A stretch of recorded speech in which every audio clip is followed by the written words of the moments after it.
یہ آپ نے اب بات کی ہے تو اب وہ ذرا غامدی صاحب کی بات بھی کوٹ کر دیں. وہ جو یہودی اور عیسائیوں کے بارے میں ایک مقام پہ یہ بات کہہ گئے کہ جو نا وہ یہودی اور عیسائی بھی ہم ان کو کافر نہیں کہہ سکتے, اور وہ یہودی اور عیسائی بھی ممکن ہے جنت میں چلا جائے. آپ اکثر فرماتے ہیں کہ یہ جو یہودی ہیں یا نصرانی ہیں یہ اہل کتاب اصل میں اسلام ہی کے منحرف فرقے ہیں. یہ بات سننے میں ایک دم سے آدمی شوق میں آ جاتا ہے کہ اسلام کے فرقے تو ہم دیوبندی, بریلوی, اہل حدیث, اہل تشیع ان کو کہتے تھے, یہ لوگ تو دوسرے دین کے ماننے والے ہیں. تو آپ نے ان کو کس حیثیت میں اسلام ہی کا ایک فرقہ قرار دے دیا؟ قرآن کی روشنی میں قرآن مجید کہتا ہے کہ اللہ کا دین ہمیشہ اسلام رہا ہے. اللہ کے سارے پیغمبر اسلام لے کر آئے ہیں. خود رسالت میں آپ صلی اللہ علیہ وسلم کو پیغمبروں کے نام گنوا کر یہ کہا گیا ہے فَبِهُدَاهُمْ اقْتَدِوا, آپ کو اسی ہدایت کی پیروی کرنی ہے. اللہ کا دین اسلام کے سوا کوئی نہیں رہا کبھی. اس لیے اسلام سے انحراف کر کے یا غلط تعویل کر کے جو گروہ بھی اپنا کوئی الگ نام رکھیں گے وہ سب کے سب اسلامی کے فرقے ہوں گے. بالکل بالکل, یہ ان کا نظریہ ہے. ان سے باقاعدہ کئی بار سوالات ہوئے ہیں اور یہ یوٹیوب کے اوپر موجود ہے کہ غیر مسلم کے لیے دعائے مغفرت کرنا, جو کہ قرآن کے اندر واضح طور پہ اس کے تعلق سے آیت ہیں.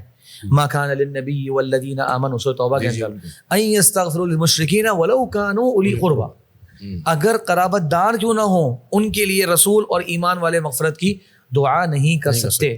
بعدما تبین لهم انہم اصحاب الجحیم, جب معلوم ہو جائے کہ وہ جہنمی ہے, اور جہنمی کو اللہ تعالیٰ نے قرآن میں واضح کر دیا کہ ان اللہ لا یغفر ان یشرک بہ, شرک کرنے والے کی اللہ تعالیٰ مغفرت ہی نہیں فرمائے گا.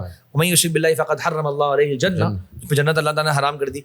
تو شیخ یہ انہوں نے اس آیت کی انٹرپریٹیشن خود سے یہ کری کہ جناب یہ تو وہ لوگ ہیں جو دشمنی ہے اسلام کی خاطر, جو کامن بندہ ہے اس کے لیے کیا چیز مانے ہیں آپ کو مغفرت کی دعا کرنے سے؟ مسلمانوں کے لیے بھی دعا کرنی چاہیے, غیر مسلموں کے لیے دعا کرنی چاہیے. کس نے روکا اس سے؟ قرآن کی جو آیت ہے مشرکین کے بارے میں, قرآن مجید نے ایک خاص موقع اور مرحلے پر آ کر جب عذاب کا فیصلہ ہو گیا تب اس سے روکا تھا. تو آپ تو اصل میں دین کا دعوت اور پیغام پہنچانے والے ہیں, آپ انسانوں کے خیر خواہ ہیں. آپ کا سب انسانوں سے انسانیت کا رشتہ ہے. تمام انسان آدم و حوا کی اولاد ہیں, وہ مسیحی ہیں, وہ یہودی ہیں, وہ ہندو ہیں, سب ہمارے بھائی ہیں. اچھا وہی آپ نے جو بات کی تھی کہ یہ بالکل اپنے آپ کو روایت سے ڈس ایسوسیٹ کر کے چلتے ہیں. اس مسئلے میں شیخ امام نووی رحمہ اللہ, امام ابن تیمیہ رحمہ اللہ اور کئی علماء اجماع کوٹ کرتے ہیں کہ جو شخص کفر کی حالت میں مرا ہے اس کے لیے مغفرت کی دعا کرنا جائز نہیں ہے, حرام ہے بالاجماع, یعنی کنسنسس ہے امت کا اس کے اوپر, بقول ان کے قطعی مسئلہ ہے, قطعی مسئلہ. اس کے باوجود نہیں, یہاں پر چونکہ اگر آپ یہ بات بولیں گے تو لوگ بولیں گے او ہو اتنے بڑے بڑے فلاسفرز, اتنے بڑے بڑے پروفیسر جو ویسٹ کے اندر ان کا انتقال ہوتا ہے, ہم تو لکھتے ہیں RIP, سب کے لیے لکھتے ہیں, اور سب سے بڑا ہمارے سوشل میڈیا سب سے آسان جملہ ہمارے بیچارے مسلمان لکھ لیتے ہیں RIP, اس کے تو راستہ بند ہو جائے گا. تو یہ تو ماڈرنسٹ آپ سے کسی طرح راضی نہیں ہوں گے. تو باقاعدہ آپ نے پیش کر دیا, بولا نہیں کر سکتے ہیں. پھر پتہ کیا کہ شیخ یہ تک باقاعدہ لکھ دیا. اچھا ایک وضاحت میں کر دوں کہ ہمارا جو عقیدہ ہے وہ اس تعلق سے یہ نہیں ہے کہ جو شخص بھی حالت کفر کے اندر مر گیا ہم اس سے کہہ رہے ہیں کہ وہ ہم لازمی اس کی جہنم ہونے کی گواہی دے رہے ہیں, وہ جہنم چلا گیا. ہم دنیا کے اندر اس کے ساتھ ایک کافر والا معاملہ ہی کریں گے کیونکہ وہ بظاہر کافر تھا ہی نہیں. اب اگر اللہ کے پاس اس کا کوئی عذر ہے, اس تک دین نہیں پہنچا, دین کی تشریح غلط پہنچی تھی, یہ اللہ اس کا معاملہ ہے. ہم اس کے کافر ہونے کی بات تو کر رہے ہیں لیکن ہم اس کے جہنم میں جانے کو معیناً کسی شخص کے بارے میں بات نہیں کر رہے. یہ تھوڑی کلیئرٹی رہے کہ مطلب ہم لوگ ہر کافر کو یہ نہیں کہتے کہ یہ لازمی جہنم میں چلا گیا ابھی. ہر کافر جہنمی ہے, یہ جنرل بات ہے. اسپیسیفکلی ایک شخص کا اگر انتقال ہو جائے ہمارے سامنے تو ہم اس کے بارے میں یہی کہتے ہیں کہ وہ کفر پر مرا.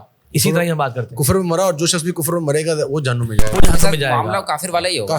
معاملہ اصل ہمارے لیے اسی کی رولنگ یہ ہے کہ ہم اس سے ڈیل کیسے کریں گے. یہ کہہ رہے نہیں آپ اس کے لیے مغفرت کی دعا بھی کریں گے, کسی بھی طرح کی دعا ہو سکتی ہے. مطلب شیخ عجیب و غریب قسم کی تفصیلات بیان کری ہیں جس کا میں نے کہا کہ اجماع امت سے اس سے اصل میں وہی بات آ گئی نا کہ وہ فریڈم آف ورشپ والی جو ہم بات کر رہے تھے کہ جی جب آپ یہ مسلمانوں سے ڈیمانڈ کی جا رہی ہے جی آپ فریڈم آف ورشپ کی بات کریں. بھائی آپ کرتے رہیں, آپ جو ماڈرنسٹ ہیں آپ نے کرنا ہے آپ کرتے رہیں, یا جو لبرلز ہیں وہ کرتے رہیں. ہمیں اس سے مسلمان کا ایمان تو یہ ہے نا کہ وہ کہتا ہے کہ بھائی اسلام اصل ہے, اور جو شخص بھی اسلام پہ نہیں ہے, جو شخص بھی ایمان پہ نہیں ہے, جو کفر کی موت مرا ہے, وہ ومن یشرک باللہ فقد حرم اللہ علیہ. شیخ یہاں تک کہہ دیا کہ آپ یہ بھی دعا کر سکتے ہیں کہ اللہ ان کی جو نیک اعمال تھے اس پہ ان کو جزا عطا فرما. بتائیے یہ تک ان کی نیک اعمال کے بارے میں اللہ رب العالمین نے سورہ نور میں وضاحت سے فرمایا کہ اور فجعلناه هباء منثورا. بالکل کہ ہم نے مجھے ایک آیت یاد آ رہی ہے ختم کر دیا اذهبتم طیباتکم فی حیاتکم الدنیا. بالکل تو یہ جو آیت اس بارے میں صریح ہے کہ جو ہے نا کہ جو بھی حسنات انہوں نے کی اس کی. اچھا اب یہ صریح آیت ہے جو آپ کی ہے نا, یہ ماڈرنزم کی چونکہ اگینسٹ جا رہی ہیں تو ان کی کوئی نہ کوئی گھما پھرا کے ایسی تشریح پیش کر دی جائے اس ایک میں نئی تشریح، ایک نئی تعبیر جو ذرا آپ کو اچھی لگے اور لوگوں کو کچھ ایکسیپٹیبل مسائل